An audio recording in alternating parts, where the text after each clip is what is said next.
வணக்கம். இன்னைக்கு நான் ராஜா சத்ரபதி வீர சிவாஜியோட குரு பக்தியை பத்தின கதையை சொல்ல போறேன். ராஜா சிவாஜியோட குருவின் பெயர் சமர்த்த ராமதாசர். அவருக்கு மற்ற எல்லா சிஷ்யர்களையும் விட ராஜா சிவாஜி மேல அலாதியான பிரியம்.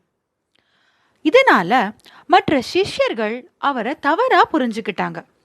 என்னன்னா, சத்ரபதி சிவாஜி ஒரு பெரிய மகாராஜா, அதனால தான் நம்ம குரு அவர்கிட்ட மட்டும் கொஞ்சம் கூடுதல் பிரியத்தோட நடந்துக்கிறாரு அப்படின்னு.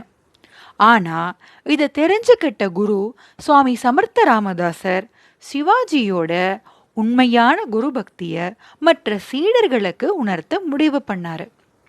அதனால ஒரு சமயம் குரு சமர்த்த ராமதாசர் மற்ற சீடர்களுமா சேர்ந்து காட்டுக்கு புறப்பட்டாங்க. அங்க அவங்க போக வழி தெரியாம மாட்டிக்கிட்டாங்க. அப்ப சுவாமி சமர்த்த ராமதாசர் ஒரு குகைக்குள்ள போயிட்டாரு.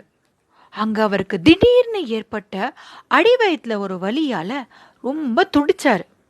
மற்ற சிஷ்யர்கள் எல்லாம் குரு வலியால அவதிப்படுறத பார்த்து அவர்கிட்ட போய் அவரோட அவதிக்கான தீர்வை கேட்டாங்க. அப்ப சுவாமி சமர்த்த ராமதாசர் சொன்ன தீர்வை கேட்டு அப்படியே ஸ்தம்பிச்சு போய் நிக்கிறாங்க. அந்த நேரம் சிவாஜி ராஜா தன்னோட குருவை பார்க்கறதுக்காக குருவோட ஆசிரமத்துக்கு போறாரு. அங்க அவர் இல்ல, காட்டுக்கு போயிருக்காருன்னு தெரிஞ்சுக்கிட்ட உடனே வேக வேகமா குதிரையில காட்டுல போய் தன்னோட குருவை தேடிட்டு இருக்காரு. அந்த காட்டுல ஒரு குகையில இருந்து யாரோ வலியில முனகிற சத்தம் கேட்டு அந்த குகைக்கு போய் பார்க்கறாரு.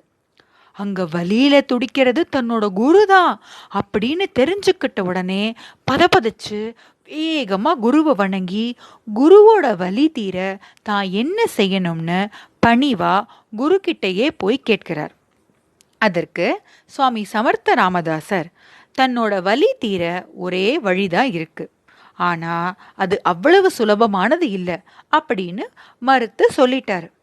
இதை கேட்ட சிவாஜி குருவோட வேதனையை பார்த்து என்னால சும்மா நிக்க முடியாது, தயவு செஞ்சு உங்க வலி நீங்கிறதுக்கான மருந்து என்னன்னு சொல்லுங்க குருவே அப்படின்னு வேண்டிக்கிட்டாரு.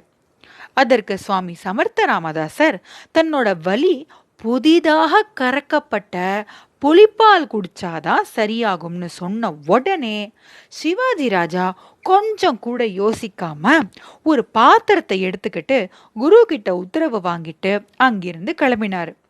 ரொம்ப நேரம் காட்டுல அலைஞ்சு பார்த்ததுக்கு அப்புறமா 2 புலிக்குட்டிகள் கண்ணுக்கு பட்டது. புலிக்குட்டிகள் இருந்தா தாய்ப்புலியும் அங்கதானே இருக்கும். தாய்ப்புலி வரவுக்காக ராஜா சிவாஜி காத்திருந்தாரு. தாய்ப்புலியும் வந்தது. தன்னோட குட்டிகளோட ஒரு ஸ்ட்ரேஞ்சர் நிக்கிறத பார்த்துட்டு அதுக்கு ஒரே கோபம். உடனே ராஜா சிவாஜிய பார்த்து உரும ஆரம்பிச்சது. ராஜா சிவாஜிக்கு புலியோட வீரமா சண்டை போட்டு பால் கறந்து எடுத்துட்டு போக முடியாதுன்னு தெரியும். உடனே அவர் தாய்ப்புலி முன்னாடி மண்டியிட்டு 2 கைகளையும் கூப்பி தாய்ப்புலி கிட்ட, என்னால உனக்கும் உன்னோட இந்த குட்டிகளுக்கும் எந்த ஆபத்தும் வராது, எனக்கு நீ உன்னோட தாய்ப்பாலை கறப்பதற்கு அனுமதி தர வேண்டும், ஏன்னா என்னுடைய குருவிற்கு இதன் மூலமாதான் அவருடைய தீராத வயிற்று வலி குணமாகும் அப்படின்னு பணிவோட ரொம்ப ப்ளீஸிங்கா வேண்டி கேட்டார்.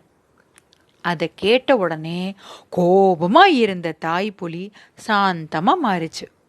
தாய் பாசத்தோட ராஜா சிவாஜிய பால் கறக்க அனுமதி கொடுத்தது.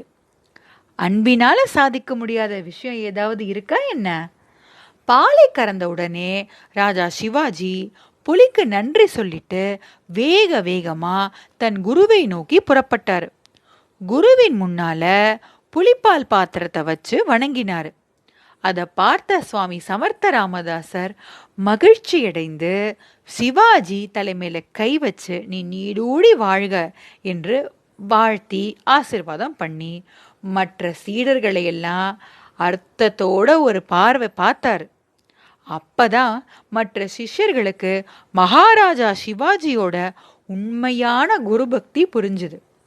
என்ன குழந்தைகளா, உண்மையான குரு பக்தியோட மகத்துவத்தை மகாராஜா சத்ரபதி சிவாஜியின் கதை மூலமா தெரிஞ்சுக்கிட்டோமா? இனி அடுத்ததொரு பதிவில் உங்களை சந்திக்கிறேன்.